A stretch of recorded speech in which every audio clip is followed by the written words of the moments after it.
नमस्कार. आज आपल्या किचनमध्ये आपण बघणार आहोत झटपट होणारी मस्त अशा चवीची कोशिंबीर.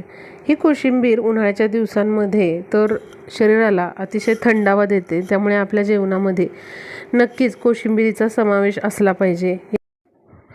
तर बघूया कोशिंबीर कशी करायची. त्यासाठी अर्धा वाटी दही मी इथे घेतलेलं आहे. दह्याचं प्रमाण कमी अधिक केलं तरी चालेल.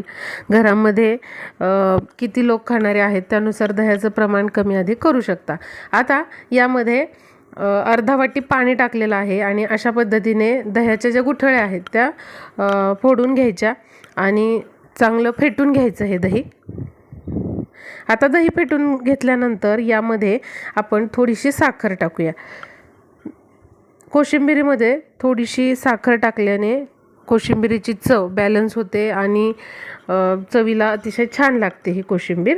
आता यामध्ये आपण बारीक चिरून घेतलेली काकडी टाकणार आहोत. त्यानंतर बारीक चिरून घेतलेला एक छोट्या आकाराचा कांदा, एक छोट्या साईजचे टोमॅटो बारीक चिरून घेतलेले आहे ते पण टाकायचे आहे. थोडीशी कोथिंबीर टाकायची आहे आणि त्यानंतर आपण यामध्ये चवीनुसार मीठ टाकायचं आहे.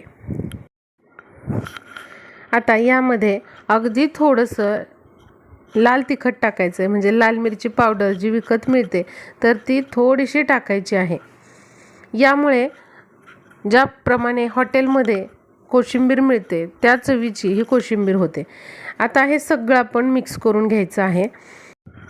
आवडत असेल तर हिरव्या मिरचीचे तुकडे देखील तुम्ही टाकू शकता, पण लहान मुलं जर खाणार असतील तर हिरवी मिरची नाही टाकली तरीही चालेल. आता बघा अशा पद्धतीने दह्यामध्ये आपण सगळं मिक्स करून घेतलेलं आहे. आता तेल गरम करून घ्यायचं आहे. त्यामध्ये थोडा हिंग, जिरी आणि मोहरी टाकायची आहे, अर्धा चमचा, आणि कढीपत्त्याची काही पानं टाकायची आहेत. आणि ही अशी फोडणी जी आहे तर ती आपल्याला दह्यावर ओतून घ्यायची आहे आणि अशा पद्धतीने फोडणी देखील आपल्याला दह्यामध्ये या कोशिंबिरीमध्ये चांगली मिक्स करून घ्यायची आहे. साधी कोशिंबीर बनवण्यापेक्षा जर आपण कोशिंबिरीला अशी फोडणी किंवा असा तडका जर दिला तर कोशिंबीर चवीला अजून छान होते, अजून चविष्ट होते. त्यामुळे ही फोडणीची कोशिंबीर नक्की तुम्ही आज जेवणासाठी बनवून बघा. उन्हाळ्यामध्ये तर आपल्या जेवणामध्ये कोशिंबीर ही असली पाहिजे. तर नक्कीच रेसिपीला एक लाईक केल्याशिवाय जाऊ नका. माझा हा व्हिडिओ पाहिल्याबद्दल खूप खूप धन्यवाद. रेसिपीला शेअर करा आणि चॅनलला अजून सबस्क्राईब केलं नसेल तर नक्की सबस्क्राईबचं बटन दाबा.